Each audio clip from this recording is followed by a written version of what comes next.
Well, at first I tried to figure out everything as good as I could, so I had booked this flight with United Airlines, and I had checked on how much weight and like measurements my luggage would be allowed to have, and talked to the customs and the police at the airport about, because I wanted to bring my camera and everything, and I had sorted out everything and then went to the airport and wanted to check in my, what's it called, hand luggage. They told me, no, it's too heavy, and I was like, why is it too heavy?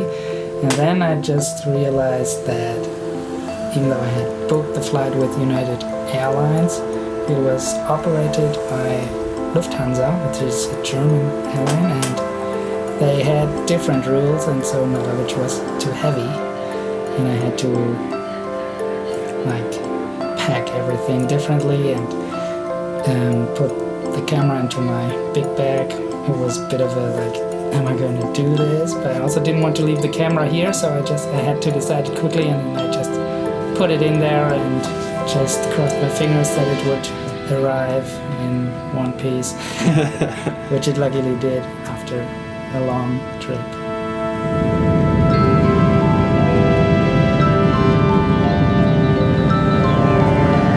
How far was your trip from Germany to Chicago?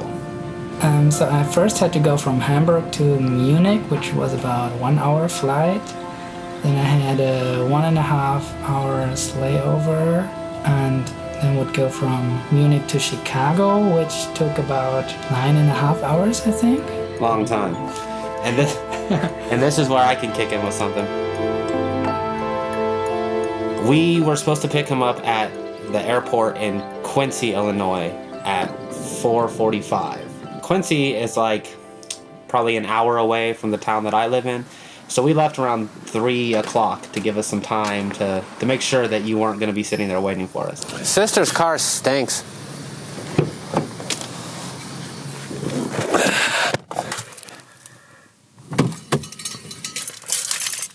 We are on our way to Quincy, Illinois, to the airport to pick up Ike. Right now we're still in KEOKUK. Well, technically Hamilton. We've crossed over to the dark side. No sooner do we see the sign that says welcome to Quincy, Ike sends me a text. Okay, so we made it to Quincy. It is 4 o'clock, and Ike just discovered that his plane has been delayed and won't even be leaving until 8:45 tonight. So we have to kill 5 hours now, because Quincy is about an hour away from our home. No sense in driving all the way there and then all the way back. So I guess we're going to get dinner and hang out. I feel really bad for Ike because he just has to sit there. And around 6, I'd say, you said that there was another delay. We decided just to go to the airport, and we're just going to sit there. Back at the airport, take 2. The couches in this airport were incredibly comfortable. I don't know how. It's actually kind of ominous in here because there's no one inside. We took a nap on the couch upstairs earlier. 3 hours. 3-hour nap. But we got there around 6, and when I woke up again, it was like 8. And it was really weird because that airport, there were 0 people in it. There was no workers, there was no other people waiting there. It was just me and my girlfriend in this empty asylum of a airport. Those are the couches that we napped on earlier. What apparently had happened was that the crew that was supposed to fly from Chicago to Quincy got stuck in a traffic jam, and first they were trying to find a replacement crew, but then it turned out they couldn't find one, and they had to wait for the original crew to arrive, which took longer and longer and longer, and after 5.5 hours, I think. Yeah, a long time. Finally did arrive. And he was in the air. Yes. And by this time, we had been sitting there for so long, my girlfriend and I. We ended up just going outside and looking for little dots in the sky. Like, there he is, that's him. It's got to be him. I believe that's him. And there was this whole period, like an hour before you showed up. like a crew of people on a different plane showed up. Oh, really? And the woman came in, and I'm like, oh, is that the plane from Chicago? And she's like, yeah, that's them. So I got real excited for a second. I'm like, okay, he's here, cool. Like, I'm bracing myself, and then everybody walks in, and you're not one of them. I'm like, wait, is this the same flight that was is this the only flight coming? And then some guy's like, oh no, there's another one coming in about an hour. I'm like, damn it! So anyway, eventually, you get here. See him walk in through the little terminal or whatever. You do? Oh my god.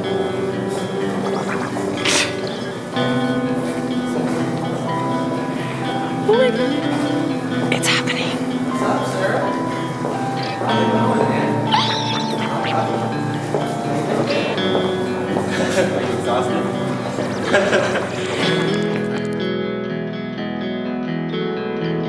So then we take the drive home, and I had assumed that your jet lag was going to be so bad that you were just going to not be able to do anything. But at least for that first night, you seemed all right. Yeah, it was strange, even though I had been like, my trip originally had meant to take 16 hours, but it ended up taking about like more than 20, I think. Yeah, I think we figured out it was like 21 and a half altogether. A long time to be traveling to this little podunk town. And like, just to juxtapose a little bit, the city that he comes from, or I guess he doesn't come from, but the city that he lives in now in Germany, if you pull up photos of it on Google, it looks like magical. Like, it just looks so pristine and beautiful and incredible. And then we pull into KEOKUK, and the buildings are halfway falling down. There's, there's the people all seem really weird. The very first person he saw in KEOKUK, we went to a gas station, and there was this guy outside with a random dog, and he was barely wearing any clothes and talking to himself. I'm like, great, this is Ike's first. Can't even remember that guy. Probably I was asleep. Just kept my eye open.